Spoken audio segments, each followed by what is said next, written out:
This video is brought to you by these wonderful people.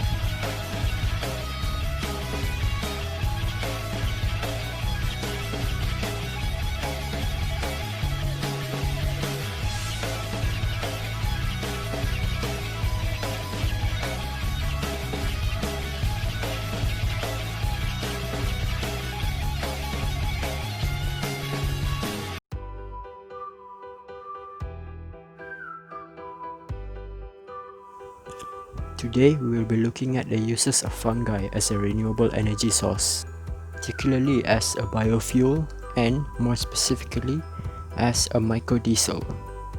So firstly, we will begin with the question of what is biofuel. A biofuel is a fuel that is produced through contemporary processes from biomass, rather than a fuel produced by the very slow geological processes involved in the formation of fossil fuels, such as oil. Moving on, you may ask what is a mycodiesel. A mycodiesel is the term used to refer to the volatile organic compounds, or VOCs, that have hydrocarbon properties produced by some species of fungi. Currently, there are a number of endophytic fungal species identified that are capable of producing hydrocarbons only utilizing agricultural waste. Moving on, why is utilizing mycodiesel important? It is crucial for us to not only utilize but also further the research and production of these mycodiesels, as they can serve as a valuable source of renewable energy in the future. As fossil fuels become less sustainable and also pollute the environment, it is important to look for alternatives, and mycodiesels can serve as a supplementary role in renewable energy needs. Finally, how is the mycodiesel produced? The fungal species capable of producing the VOCs do so by degrading cellulose of plants and synthesize complex hydrocarbons under microaerophilic conditions, that is, conditions with very low oxygen. The production of the VOCs are amplified considerably in some conditions if co-cultured with suitable bacteria such as that of Gliocladium roseum and E. coli.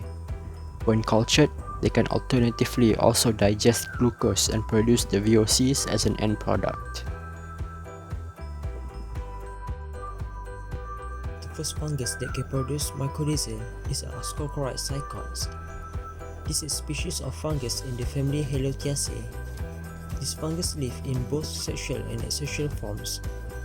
Ascocoride cycad is a saprophytic fungus because it's grown in a cluster of the trunks and branches of the dead woods.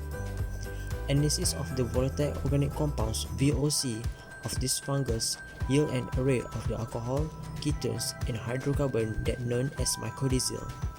It is called mycodiesel because it has similarity to some existing fuel mixture. Ascocoride cycads have capability to digest cellulose that make it a possible source of biofuel. It also can produce a large array of VOC, but depending upon the substrate on which the organism was grown. Other than that, the researchers from Egypt found that Fusarium oxysporum and RC 2017 can also produce mycodiesel. Fusarium oxysporum and RC 2017 is an ascomycete fungus which it is part of the Nitriaceae family. They can be found in soils from the Sonoran Desert, tropical and temperate forests, grassland and soils of tundra. They can also reproduce asexually and significantly involved in biodiesel production. Based on our research, the process of biodiesel production from fungal strain Fusarium oxysporum and RC 2017 have been done in Egypt.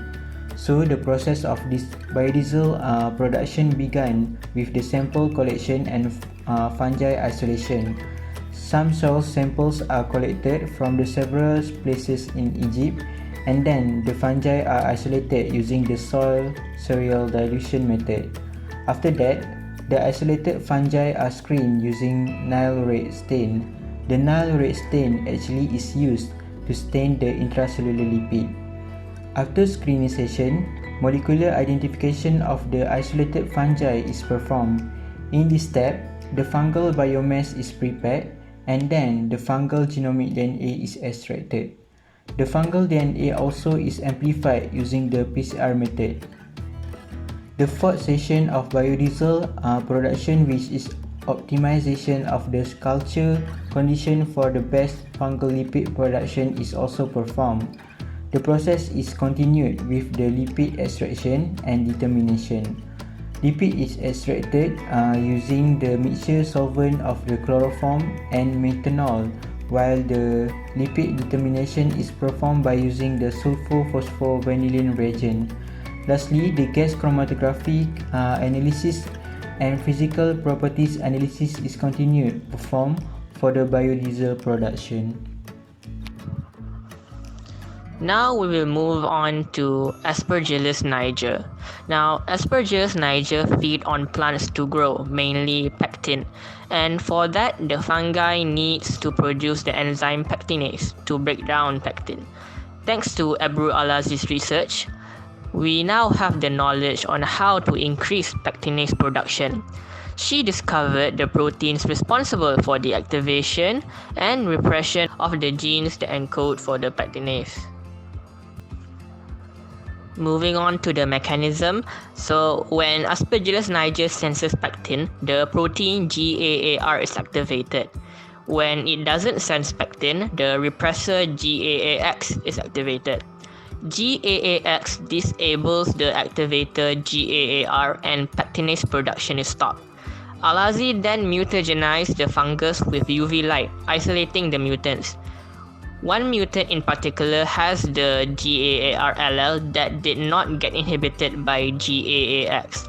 With this, the presence of the inducer, pectin, is not needed to start pectinase production. And lastly, the application.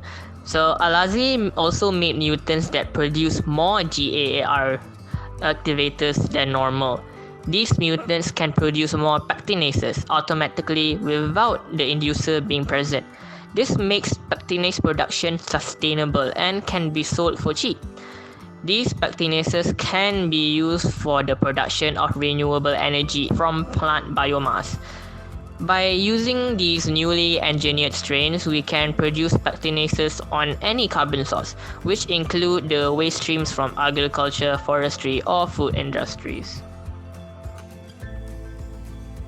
So to conclude, microdiesels can prove to be a valuable asset for the future of renewable and sustainable energy. And through more research and findings, this form of biofuel can potentially be much more viable and practical in the future. Thus, it is imperative that we support these alternatives for the best interest of the environment.